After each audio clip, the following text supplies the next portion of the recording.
네, 이번 시간에는 유아교과교수법 중에서 영유아 발달에 적합한 교수법에 대해서 지금부터 저와 함께 공부 시작해 보실게요. 자, 영유아 발달에 적합한 교수법 어떤 게 있을까요? 네, 뻔한 얘기들, 흥미와 관심에 맞춰야 되고 아이들의 개인차를 고려한 교수법이 좋은 교수법이다. 이 정도 대답하셨으면 네, 짝짝짝. 여러분들 너무나 잘 알고 계시는 거예요. 근데 여기서 몇 가지 원칙들 조금 더 몇 가지 조금 더 제가 소개를 좀 시켜드리고자 합니다. 자, 볼게요. 네, 그 20페이지 책 있으신 분들은 보시고 없으신 분들은 얘기 들어주세요. 자, 영유아들은요, 성장하는 과정에서 나타나는 발달의 특징들이 학령기 아동이나 성인 학습자가 가지고 있는 특징들하고는 다르죠. 일단 가장 기본적으로 주의 집중 시간이 네, 짧아요. 그쵸? 주의 집중 시간이 짧다. 그래서 보통 저희가 그냥 현장에서 편하게 얘기하기로는 만 3세는 5분, 네, 6세는 10분, 7세는 길면 15분까지도 간다. 이렇게 얘기를 하기는 해요. 예. 자, 우스갯소리로 그렇게 얘기를 하긴 하는데, 저는 개인적으로 맞는 것 같아요. 네. 여기서 말하는 주의 집중 시간 5분이라는 거는 선생님의 이야기를 최대로 들어줄 수 있는 시간이에요. 서로 대화를 한다던가 이런 게 아니라 선생님이 무언가를 설명하거나 뭔가 그 이야기를 들려줄 때 한 5분 정도 집중하면 아주 훌륭한 어린이인 거죠. 네. 자, 그래서 뭐 간혹 이렇게 얘기를 하면은 이의 제기하신 선생님들 하는 말이 아니요, 저희 반 애들 요리 활동했는데 집중 한 40분 동안 진짜 잘했어요. 그거는 요리 활동이라는 어떤 전체적인 활동에 참여한 시간인 거고, 여기서 말하는 제가 얘기하는 주의 집중 시간은 네, 교사가 활동 방법을 소개하는 교사의 이야기를 듣는 시간을 의미합니다. 네, 여기서 시사하는 바가 뭔지 아시겠죠? 아까 그 선생님 말씀하신 대로 요리 활동에 참여하는 시간이 40분이나 된다. 네, 아이가 아이 중심으로 아이 주도적으로 어떤 활동에 참여했기 때문이죠. 만약에 선생님이 일방적으로 요리 활동에 대해서 한 40분에 걸쳐서 설명을 한다면 과연 들을까요? 7살이? 절대 듣지 못하겠죠? 네. 여러분들도 어떠세요? 그러니까 여러분들한테 이렇게 얘기하면은 기분 나쁘실 수 있으니까 저 같은 경우에도 강의를 정말 엄청 재밌게 잘하는 뭐 설민석의 국사 이야기 이런 것도 만약에 뭐 그 시간이 강의 시간이 50분 정도 된다.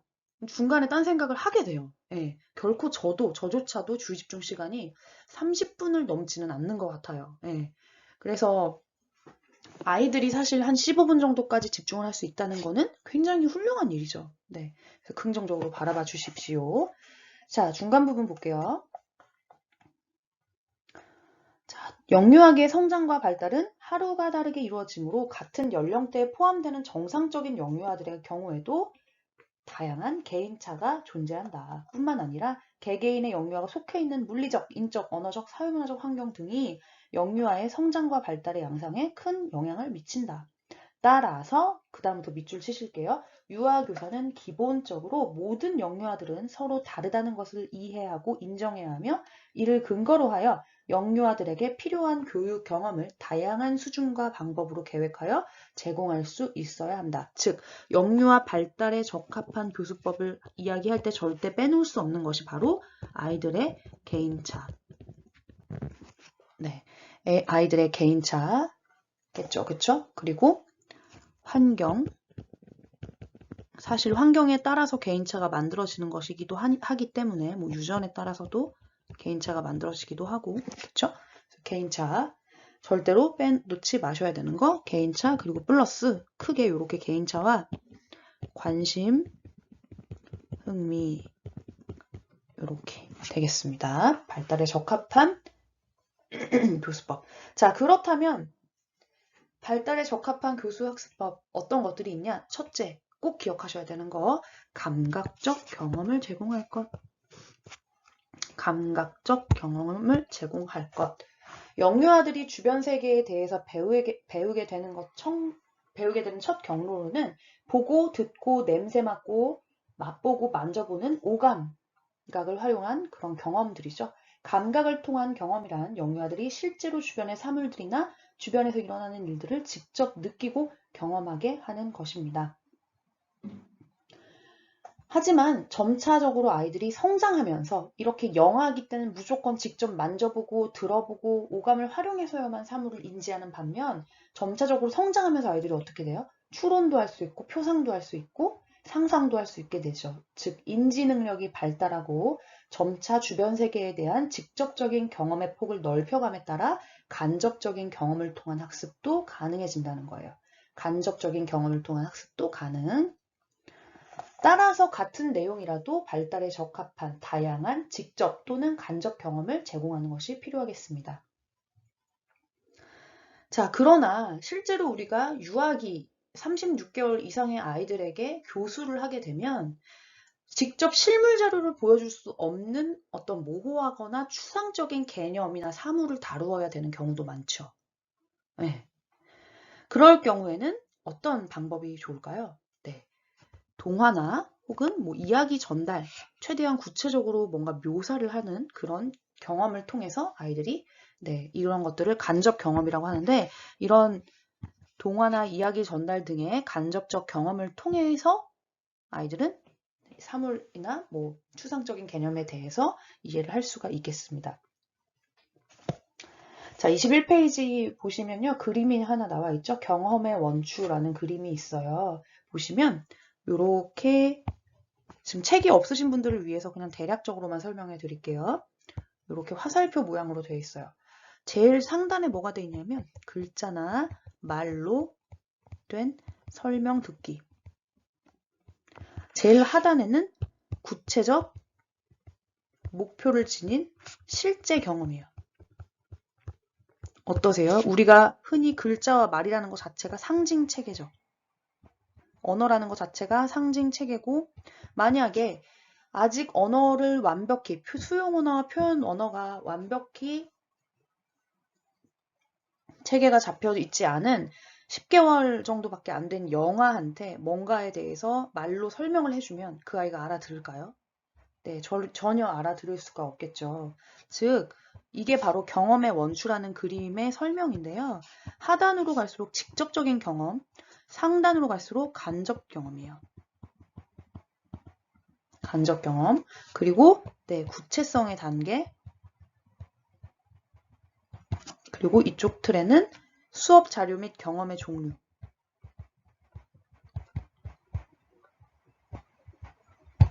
이게 바로 경험의 원추라는 그래프입니다. 대충 이해가 되시죠? 가장 하단에는 직접적이고 실제적인 경험을 통한 배움, 가장 상단에는 글자, 말, 즉 상징 체계로 된 설명을 듣는 것. 네. 요거는요, 완전히 언어를 획득한 학습자들만 가능하겠죠. 그리고 상상력이 좀 어느 정도 있어야 이야기를 듣고 그것이 무엇인지 설명을 이해할 수 있겠죠. 네. 자, 경험의 원추라는 거 잘 보시고 이 경험의 원추는 에드가 데일이라는 미국의 교육학자가 개발해서 제시한 그림입니다. 네. 교수 학습 과정에서 사용할 수 있는 다양한 종류의 경험을 학습자가 가장 효율적이고 학습할 수 있는 순서대로 정리한 모형인 겁니다. 중요한 것은 위로 갈수록 경험의 구체성이 점점 낮아지고 맨 위에 위치한 글자나 말을 통한 경험은 매우 추상적인 것이기 때문에 영유아들을 위한 교육의 방법으로는 적절하지 않다는 것입니다. 그래서 중간고사, 기말고사를 우리는 볼 수가 없죠. 아이들에게는, 대학생들 이상에게는 당연히 할 수가 있죠. 여러분들은 성인 학습자잖아요. 그쵸? 자, 두 번째, 경험의 단계를 세분하여 경험하게 하기. 첫 번째 이야기와 비슷해요. 감각적인 것을 활용하라 라고 했었죠. 감각적인 경험 제공하기. 그 다음 두 번째가 그렇다면 감각적인 경험을 영유아들에게 제공했다면 그것은 가장 기초적인 것이고 경험의 단계를 아까 보여드렸던 경험의 원추라는 표에 근거해서 경험의 단계를 세분화해서 경험할 수 있게끔 해주는 거예요. 그래서 먼저 다루어야 하는 경험이 무엇이고 나중에 다루어야 하는 경험이 무엇인지에 대해서 선생님이 미리 사전에 알고 계셔야 아이들과의 교수 활동을 하실 때 그에 적합한 교수 경험을 제공할 수가 있겠죠. 그래서 여기 예를 하나 가져와 봤는데요. 지구온난화라는 개념. 쉬울까요? 어려울까요? 네, 굉장히 난이도 있는 7세 유아들에게 적합한 개념입니다. 지구온난화. 여러분들은 뭔지 아시나요? 네, 저 같은 경우도 수업하기 전에 항상 구글링을 해봤어요. 정확한 어떤 개념이 무엇인지 알고 아이들에게 수업 때 적용을 해야 하기 때문에 지구 온난화란 지구가 점점 더워져서 결과적으로 제가 너무 결과만 먼저 말했네요. 네, 환경 오염 등으로 환경이 파괴가 되면서 지구의 온도가 점점 올라가는 그런 자연 현상을 네, 환경 오염의 한 양상을 지구 온난화 현상이다. 기후 변화 양상을 그렇게 얘기를 하고 있어요. 그런데 7세 아이들과 함께 지구 온난화에 대해서 이야기를 나눠보려고 해요. 그러면 가장 먼저 다루어야 하는 경험은 일단 날씨겠죠. 오늘의 날씨는 어떨까? 일상생활 해보니까 아, 너무 덥다. 왠지 모르게 옛날에는 사계절이 있었다고 했는데 우리가 살아가는 요즘은 봄하고 가을이 너무 짧아진 것 같아. 여름이 길어졌구나. 더워서 땀을 흘리는 여름 날씨. 예, 같은 여름이어도 옛날의 여름보다 더 땀이 더 많이 나고 더 덥고 더 습해졌대요. 그리고 우리나라에 자라는 식물들의 종류도 바뀌었대요. 이런 것들을 아이들이 정보 그림책이라든지 네, 어떤 선행 경험을 통해서 알 수가 있겠죠. 그리고 더운 여름에 또 환경 오염이 무엇인지에 대해서 알아야 그래야 지구 온난화라는 개념을 이해할 수 있겠죠. 환경 오염이라는 것은 우리가 살고 있는 지구가 점점 지저분해지는 것이다. 원인은 여러 가지가 있는데 뭐 인간의 그 어떤 것들이 있을까요? 갑자기 떠오르지가 않네요. 자동차를 뭐 많이 사용하는 것이라든지 쓰레기를 아무데나 버리는 것이라든지 뭐 종이를 만들기 위해 나무를 함부로 베는 거라든지 이런 것들 기타 등등에 대해서도 아이들과 함께 이야기를 나눠볼 수 있을 것 같고요. 네, 이렇게 먼저 다루어야 하는 경험들에 대해서 다루신 다음에 추후에 이제 지구 온난화 개념에 대해서 다룰 수가 있겠죠. 실제로 이게 저희 제가 가르쳤던 아이들 중에 7살짜리 아이들이 토의했던 내용이에요. 근데 글쎄 아무도 이 자동차 공회전이 뭔지 몰랐었는데 한 남자아이가 그러는 거예요. 자동차 공회전을 하지 말아야 돼. 지구 온난화는 자동차 공회전 때문에 일어나는 거거든. 이렇게 얘기를 하더라고요. 그래서 다른 애들이 자동차 공회전이 뭔데? 라고 물어봤더니 그 친구가 정확히 개념을 알고 있었어요. 지구 온난화의 주범인 자동차 공회전은 움직이지 않는 차에 시동을 계속 걸어놓는 거야. 그러면 계속 매연이나 배기가스 같은 것들이 밖으로 나와서 환경을 오염시키겠지. 이런 얘기를 네, 막 친구들에게 설명을 해주더라고요. 그래서 자동차 공회전이라든지 지구온난화와 자동차 공회전 그리고 지구온난화의 원인에는 공회전과 환경오염이 있다. 뭐 이런 것들이 네, 먼저 다루어야 하는 경험 이후에 반드시 나중에 다루어져야 아이들은 좀 더 이해가 네, 빠르다는 거죠. 그리고 아까 자동차 공회전에 대해서 설명했던 A와 환경오염의 개념조차 몰랐던 B라는 아이는 개인차가 있죠. 그렇기 때문에 B라는 유아에게 좀 더 시간을 할애해서 선생님이 특별히 뭐 정보 그림책 같은 거를 제공해 줄 수도 있겠고, 뭐 영상 같은 걸 보여줄 수도 있겠고, 혹은 메이팅을 해주시는 거예요. 이 A라는 친구와 B라는 친구를 짝지어서 서로 또래 간의 상호작용을 통해서 B라는 아이가 네, 이런 개념을 습득할 수 있도록 기회를 마련해 주시는 것도 좋은 방법이 될 것 같습니다. 자, 첫 번째 감각적 경험 제공하기, 두 번째 경험의 단계를 세분화하여 경험하게 하기까지 했습니다.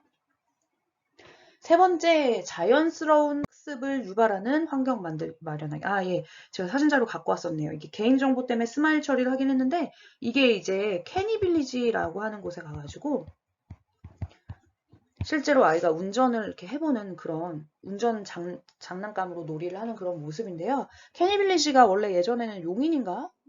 판교 쪽에 있었어요. 성남 들어가는 곳. 근데 그게 이렇게 이전을 했더라고요.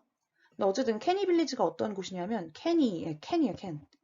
그래서 재활용품 같은 것들에 대해서 아이들이 직접 체험해 볼 수 있는 그 현장학습지예요.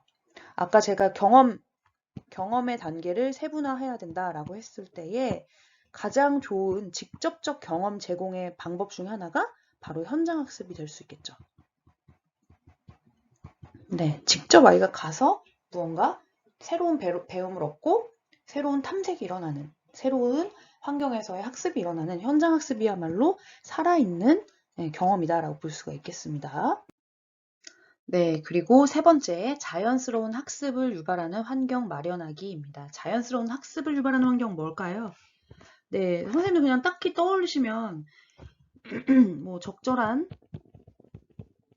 교수 자료, 뭐 풍부한 놀잇감, 청결한 환경 이런 것들이 떠오르실 텐데요. 이것들도 물론 중요해요. 하지만 뭐보단 안 중요하다? 네, 기본 생활 습관.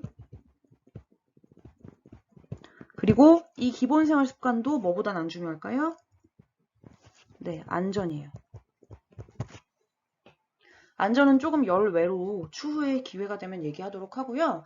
실제로 여러분 한 학급에서 바람직한 정말 아름다운 교수학습 활동이 전개가 되기 위해서는요. 이 기본 생활 습관 다지기가 제일 중요합니다. 저 같은 경우도 아이들 그 학급 담임을 하게 되면요. 적어도 3월 한 달은 계속 반복적으로 아이들하고 그 지켜야 할 약속에 대해서만 이야기를 해요. 예. 그래야 추후에 이야기 나누기를 하든 교사가 계획한 대소집단 활동을 하든 아이들끼리 토의 활동, 모둠 활동을 하던 예, 갈등 상황이 거의 안 일어나고 아주 바람직한 모습으로 교수학습이 진행이 되거든요. 예를 들면 어떤 약속들을 만들어야 되냐 미리. 네, 선생님이 이야기할 때는 기다렸다가 손을 들고 질문할 것. 혹은 친구가 이야기할 때는 기다렸다가 친구 이야기가 끝나면 이야기하기. 다른 친구의 이야기가 끝나지 않았는데 끼어들지 않기. 뭐 이런 것들 있죠. 그런 어떤 기본적인 지켜야 할 약속에 대해서 아이들이 충분히 익혀야 돼요. 반복적으로. 예. 그거를 알지 못하면 절대로 이야기 나누기나 네, 기타 대소집단 활동이 아름답게 수행이 되지가 않는다는 거죠. 그렇기 때문에 이 3번 같은 경우는 예, 그냥 이렇게 생각하세요. 일단은 일관성 있는 일과 운영 그리고 기본 생활 습관. 전 정말 이 기본 생활 습관에 대해서 할 얘기가 너무 많은데 시간이 좀 부족한 게 좀 아쉽네요. 예, 추후에 따로 특강식으로 한 강좌를 만들도록 하겠습니다. 자, 4번 적절한 도움을 제공하며 반복하여 연습하게 하기. 이거는요, 제가 이렇게 좀 적었어요. 다르게. 쉽고 단순한 말로 반복하기. 배운 지식을 적용할 수 있는 경험 제공하기. 적절한 반응을 제공하고 칭찬과 격려하기. 이렇게 있는데요. 여러분 어떠세요? 적절한 반응을 제공하고 칭찬과 격려하기. 자, 칭찬이라는 건 고래도 춤추게 하죠. 너무너무 좋은 거예요. 그런데 의미 있는 칭찬이 아닐 경우에는 오히려 안 하니만 못할 수도 있어요. 안 하니만 못할 수가 있습니다. 그렇다면 의미 있는 칭찬이란 무엇일까요? 네, 바로 저는 개인적으로 이게 제일 칭찬하기가 편하더라고요. 그래서 여러분들께 소개를 하려고 가지고 와봤고 교재에는 딱히 나와 있지 않기 때문에 네, 필기를 하실 분들은 필기를 하셔도 좋습니다. 네, 칭찬의 기술이에요. 칭찬의 기술.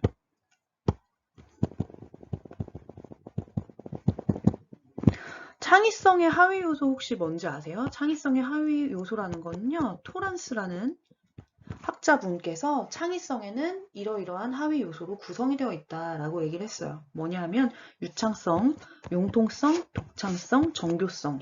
그리고 여기에 추후에 현대에 와서 이제 학자들이 좀 더 추가를 한 게 민감성, 그리고 상상력, 뭐 이 정도인데 일단 토렌스에 근거해서 보자면 크게 네 가지예요. 1, 2, 3, 4. 이 중에 유창성부터 융통성, 독창성은 양적인 평가가 가능한 겁니다. 양적인 평가 가능. 반면 정교성은 질적 평가만 가능해요. 네. 그러면 이런 게 뭐냐 대체. 자, 유창성이라는 것은 한 번에 여러 개의 결과를 산출해내는 능력이에요. 예를 들면 얘들아 빨간데 먹는 거 떠올려봐 라고 하면 어떤 애는 5개만 떠올리고 어떤 애는 1개만 떠올리는데 A라는 애가 20개를 떠올렸어요. 그럼 걔는 유창성이 매우 높은 친구인 거예요. 이해되시죠? 자, 두 번째 융통성은요. 생각의 전환. 여기서 생각하셔야 되는 거 범주라는 거 기억하세요. 범주. 범주의 전환이에요. 자, 선생님이 여러분 빨갛고 먹는 것을 떠올려 보세요 라고 했는데 거의 대부분의 아이들이 전부 다 과일에 관련된 것만 떠올리는 거. 토마토, 딸기, 사과 이런 식으로 과일에 대해서만 대답을 했는데 갑자기 어떤 애가 떡볶이도 빨간데 먹는 거잖아요. 라던가 음식으로 그러니까 다른 과일이 아닌 다른 범주에 속한 아이디어를 낸 거예요. 이랬을 때 이 아이는 융통성이 높다라고 평가를 합니다. 아시겠죠? 생각의 전환이에요. 범주의 변화. 자, 그다음 세 번째 독창성은 여러분들이 가장 이제 잘 알고 계시는 걸 거예요. 고유한 생각, 그 아이만이 할 수 있는 오리지널리티를 얘기하는 거예요. 독창적인 거.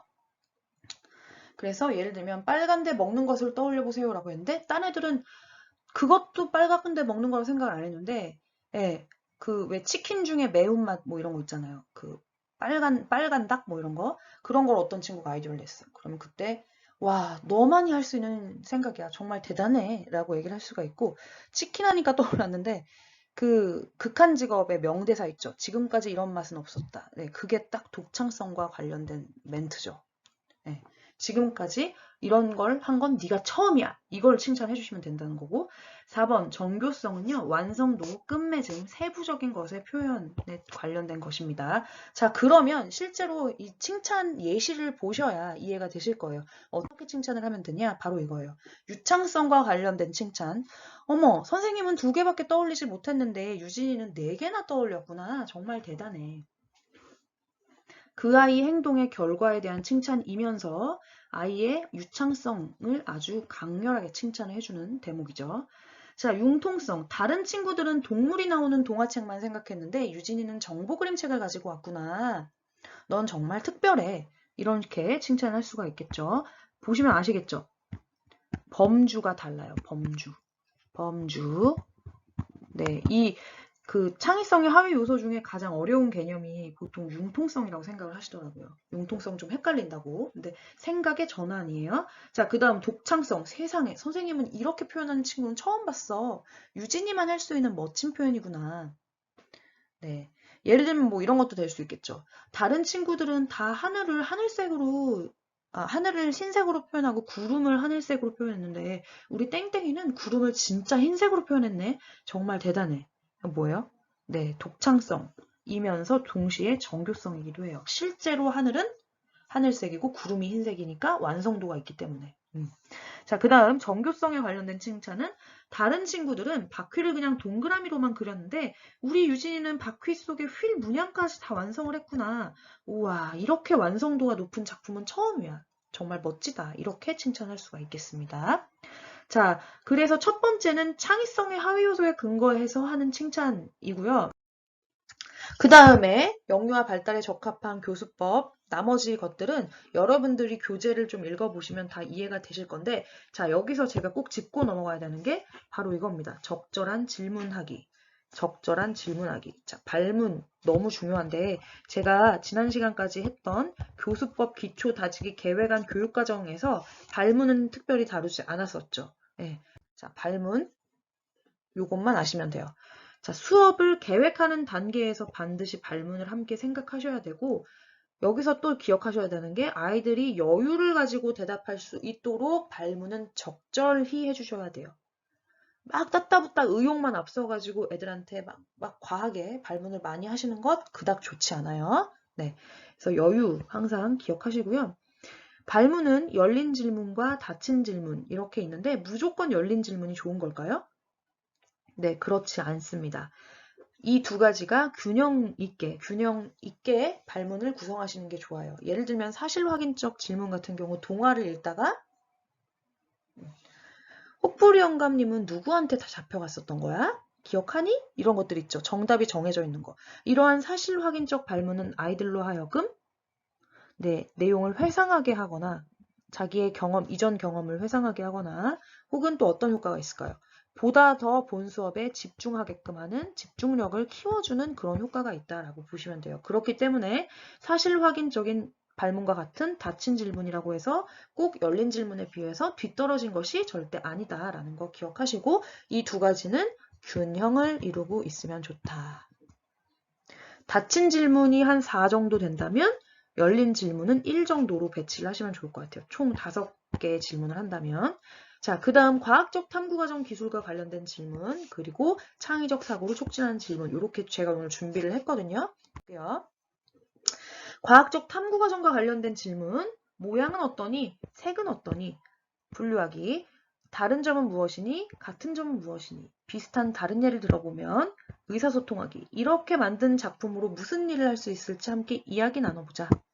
측정하기. 얼마나 크니? 얼마나 작니? 얼마나 미세하니? 등등. 예측하기. 다음엔 무슨 일이 벌어질까? 어떻게 될까? 왜 그렇게 생각하니? 토의하기. 주제를 제시하고 수점적 질문과 학산적 질문을 함께 적용해 보는 것.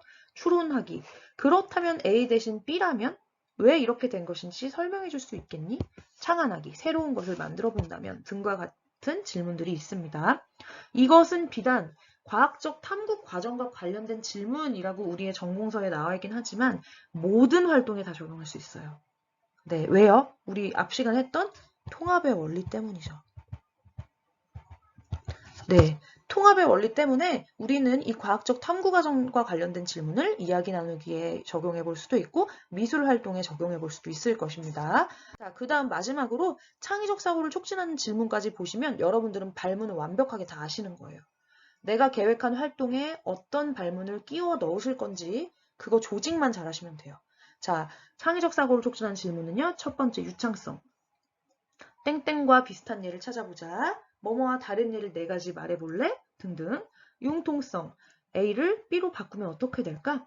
뭐뭐가 없다면 어떤 일이 일어날까? 위, 옆, 아래, 뒤에서 본 모습은 어떨까? 독창성. 만약 뭐뭐라면 어떻게 할까?